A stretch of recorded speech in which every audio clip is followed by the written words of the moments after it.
You'd think that making an AI stop and think before it acts would, well, make it smarter, right? But what if I told you it could actually make it dumber?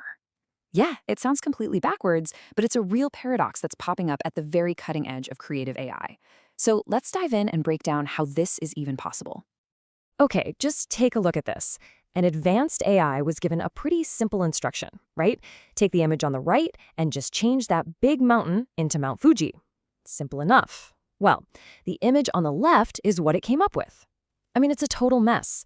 The AI didn't just fail here, it completely, catastrophically misunderstood the request, warping the whole landscape into this digital nightmare. And here's the real kicker. This is one of those smarter AIs. It was specifically designed to reason out a plan before it starts making an image. So that leads to the big question. Why did the very act of thinking lead to such a spectacular, well, failure? And believe me, this isn't just some random glitch. Nope. We're actually looking at a really deep, kind of counterintuitive problem in how we've been building these super powerful models. So to handle really complex requests, the big idea for a while now has been something called thinking-aware generation. The idea is, before the AI even touches a single pixel, it writes out a full step-by-step text plan for how it's going to get the job done. Think first, act second.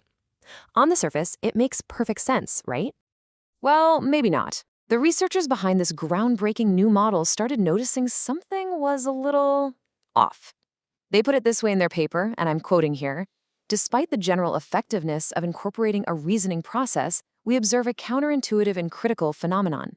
So in plain English, they found that in a lot of cases, making the AI think first was actually hurting its performance. Wild. So what is going on here? Well, the issue isn't that the AIs are thinking, it's how they're thinking, and we can call this the assembly line flaw. Okay, so the old way of doing things is called sequential generation, and it's a really rigid two-step process. Step 1, the AI generates a complete text plan, start to finish, and once that's done, it's locked in. Only then, and this is the key part, does it move on to step 2 and start creating the image based on that already finished plan. And this is where that assembly line idea comes in. I mean, it's a perfect analogy. The text plan is the first station on the line, and the image generation is the second. And just like in a real factory, if a tiny mistake is made at that first station, if the reasoning is just a little bit off, that mistake gets passed right down the line and can totally wreck the final product. And this chart, man, it just says it all. This shows what happens to performance when that thinking step is added. And for the really tough stuff, like spatial or causal reasoning, performance didn't just level off, it plummeted. Seriously, look at those red bars. The AI literally got dumber because it was forced to think first. So here's the bottom line. It's an alignment problem. The AI's text-based thinking gets one small detail wrong, or it just kind of drifts off topic, and then the image generation stage just blindly follows it, leading the entire project right off a cliff. Okay, so how do you fix a broken assembly line? Well, these researchers proposed a pretty radical shift. You turn it into a collaborative conversation instead. Let's check out this new approach. It's called parallel generation and see how it builds a much, much smarter AI. With parallel generation, the AI doesn't finish its thinking first, no way.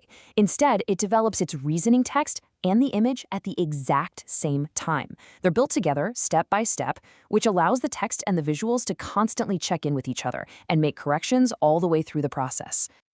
So, if the old way was that rigid factory assembly line, this new way is much more like a team of artists all collaborating on the same painting.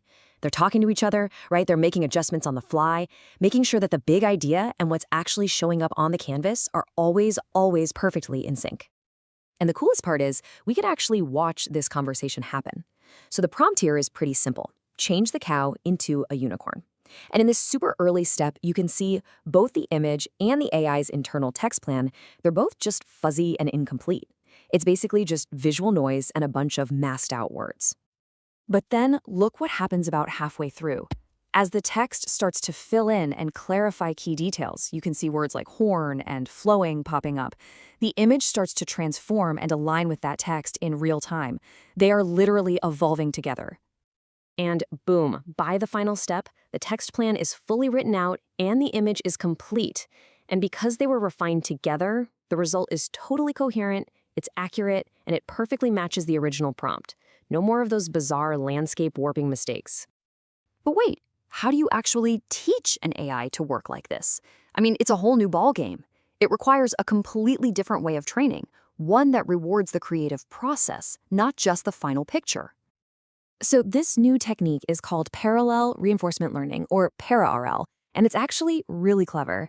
The AI starts making the image and the text at the same time, but at different points along the way, it kind of pauses and asks itself, hey, are my words and my pictures still on the same page? And if the answer is yes, it gets a little pat on the back, a semantic reward that reinforces those good habits while it's still in the middle of working. You know, the best way to think about it is like school. Instead of just grading the final exam, this method gives the AI helpful feedback on its homework every step of the way. And that helps it learn to stay on track and fix tiny mistakes before they can snowball into huge problems.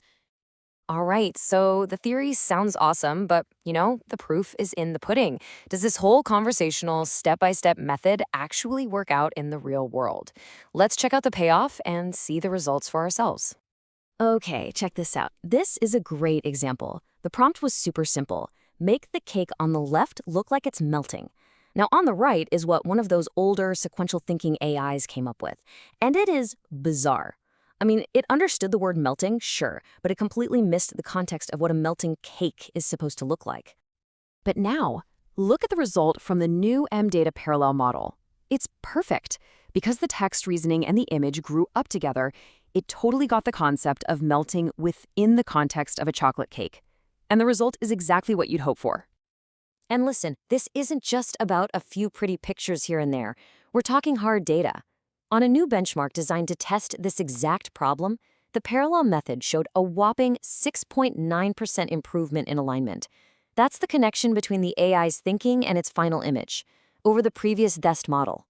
Now, I know 6.9% might not sound like a lot, but in the world of AI development, trust me, that is a huge leap forward.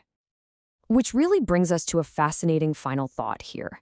We've just seen how teaching an AI to literally have a conversation with itself makes it a much more coherent, much more reliable creator. So the question we're left with is pretty huge. If AI can now have a conversation with itself to create, what kind of new creative frontiers is that about to unlock?